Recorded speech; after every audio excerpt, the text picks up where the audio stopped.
If you're someone that believes you waste a lot of time, or maybe you're just not productive enough, maybe you don't get enough done, maybe you're overthinking, procrastinating, or don't know how to make a plan, this video is for you because I'm going to show you the 8 ways that I save more time, make more time, and create more with my time. Let me ask you a question.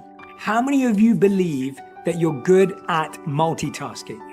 Now, studies show that only 2% of the world's population is actually able to multitask. And researchers say that when people hear that, they always assume that they're in that 2%. Maybe you're sitting there at home thinking the same thing. The truth is, most of us are in the 98%, say researchers, and therefore we have to focus on something called single tasking or monotasking. This is the idea that we focus on one thing at a time.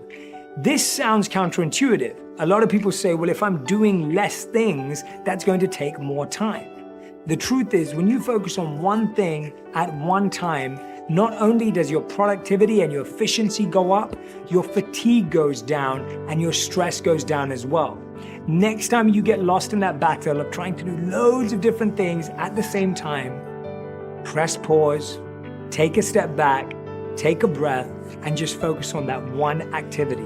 This applies to eating, it applies to driving, it applies to texting, it applies to speaking on the phone or a Zoom call. Just do that one thing. A few years ago, I read a study that changed the way I live. You can't be logical and creative at the same time. Your brain and mind is using different faculties and different abilities to do different types of tasks. Imagine you're in meetings all day about numbers and data and analytics, and all of a sudden you're asked to do something creative, maybe write a speech or give a presentation. It can be really, really difficult to switch from one side of your brain to the other side in a matter of seconds. With very little organizing and planning, we're literally going like a pendulum, swinging from one task to another, which is requiring different parts of our brain and the abilities that we have. The way I solve this is that I start every day by first writing down my to-do list. I look at all the activities that I have to do. Now, in the examples I give in this video, I've simplified my task to make it easier, but know that I do this with a lot more detail. You want to draw a line down the middle of the page. On one side of it, write logical, and on the other side of it, write creative. You now want to plot and mark where these tasks on your to-do list fit, either in the logical category or in the creative category. The question you're asking yourself is this task largely structured, focused? Does it have certain boundaries? Is it quite a logical step-by-step process? Or is this creative? Is it more of a brainstorm? Is it somewhere where you need to feel free and expressive? After you've divided these tasks, you now want to write down the time estimate that specific task is going to take. What ends up happening is you start to plot your week by saying Mondays are going to be creative, Tuesdays are logical, Wednesdays are logical, Thursdays are creative, and Fridays are creative. Or you may also divide your day up into logical mornings and creative afternoons, or creative mornings and logical afternoons.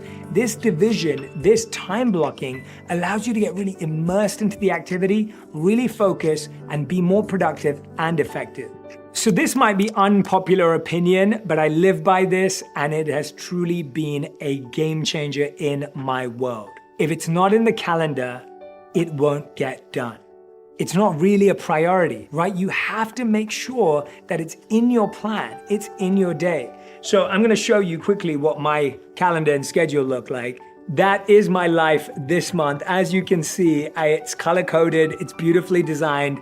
And as I flick through this, what you'll realize is that every single day I have everything from workout time to meal times to scheduled off time all in my calendar. What this allows me to do is it helps me prioritize both personal and professional commitments and helps me see both things in the same place. If you haven't put something in your calendar, even if it's something social, I promise you, you'll either forget it or you won't plan effectively around it. When I know I have a really big podcast or a really big interview, or if I know that I have a big deadline on a day, I don't then surround that day with other difficult and challenging tasks. Sometimes I'll start my day with the most challenging task of the day because I feel that I need to start with a challenge. And sometimes I'll actually put it as the last most challenging task of the day because actually I want to build that momentum. When you have a schedule, you get context around how you feel. That way you manage your mental health and well-being a million times better, and you do more with less time. Tell me how many times you've experienced this.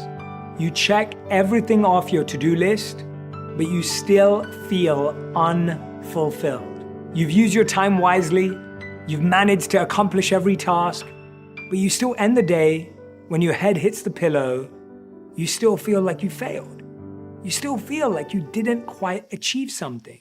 I realized that this happened to a lot of top performers, and it was because they weren't asking themselves, what do I need to do today that will make me feel like today has been a good day? You don't think that today's a good day because you did everything you wanted to do. You have to feel like it's been a good day. So I do this activity every single day where I ask myself the question, what do I need to do today that will make me feel like today has been a success? For you, it may be reading your children a bedtime story. It may be making sure that you made 10 minutes to meditate. It may be that you had got a workout in or you had your green juice. It has to be something simple that's easily repeatable on a daily basis, but that you prioritize doing it. Writing down what you did every day gives you ideas for the future as well, and plotting it out in this way makes it really, really simple to remember what you could try on another day. How many of you feel like the months are just passing by, and it's crazy to believe that we're over a quarter of the way through the year? But this is what happens when we don't have really clear goals, targets, and tasks. This approach has really helped me manage my time better. I have big monthly goals, I have 4 weekly targets, and I have 1 daily task. The 1 daily task is the baby step towards the weekly target, and the weekly target added up, all 4 of them, leads to the big monthly goal. So what you're doing here in essence is breaking down something that feels quite unachievable, impossible to do, and quite challenging into small, manageable chunks. Sometimes you can be sitting there thinking, wow, I don't know how I'm gonna get that done by the end of this month. If you've ever felt that way, use this model. First, come up with how can you break that big goal down into 4 separate tasks. Once you have these 4 weekly targets, now all you need to do is divide each weekly target into a daily task. So basically, you end up working on something daily that you achieve weekly, which helps you achieve something monthly.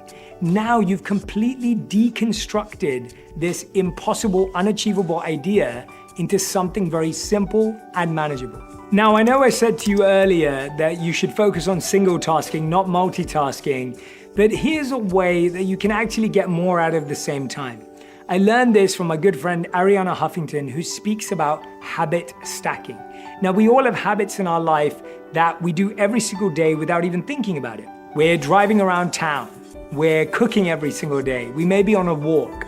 These are great times to immerse in those activities for sure.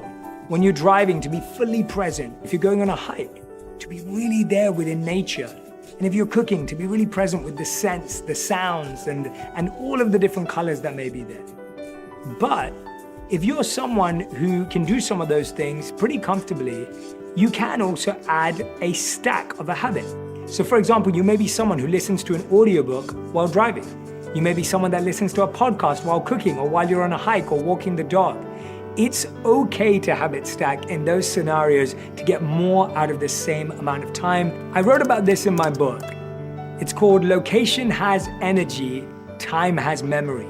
When you do something in the same place every day, at the same time every day, that space builds an energy and that time builds a memory. What does that mean? When you've done something in one place, like meditated in the same place for a considerable amount of time, that space takes on a meditative energy and frequency. It becomes easier to do that activity in that place. And similarly, when you do something at the same time every day, that time has a memory. Your body, your mind remember that, and therefore it becomes easier to do. Divide your home, even in corners. I remember when my wife and I lived in a 500 square foot apartment, and literally every corner of that room was divided into a meditation corner, a social corner, a work corner, and an eating corner. Even that differentiation allowed you to keep the energy of that space sacred and appropriate for what you want to do. The challenge today is we eat where we're meant to sleep. We sleep where we're meant to work, and we work where we're meant to eat. So we've confused the energy of our environment.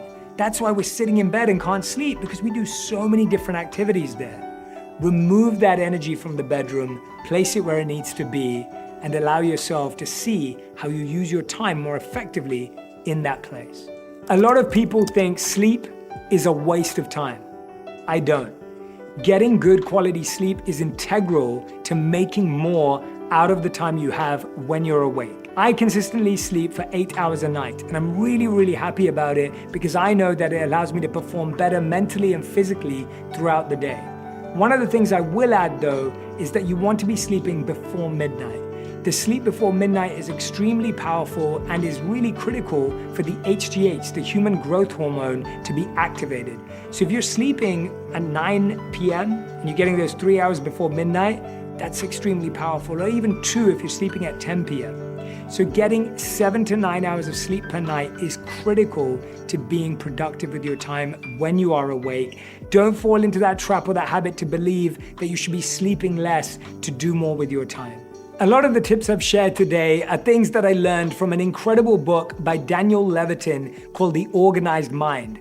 I recently dived back into it using the Blinkist app to look at the blinks that they had around the critical lessons that you can learn from this phenomenal book. You can also listen to these blinks as well. That makes it really easy to digest and remember. I love that everything I loved about this book was captured in the blinks, and that it made it really easy to synthesize how I could turn these lessons into practical steps. Right now, Blinkist has a special offer just for our audience.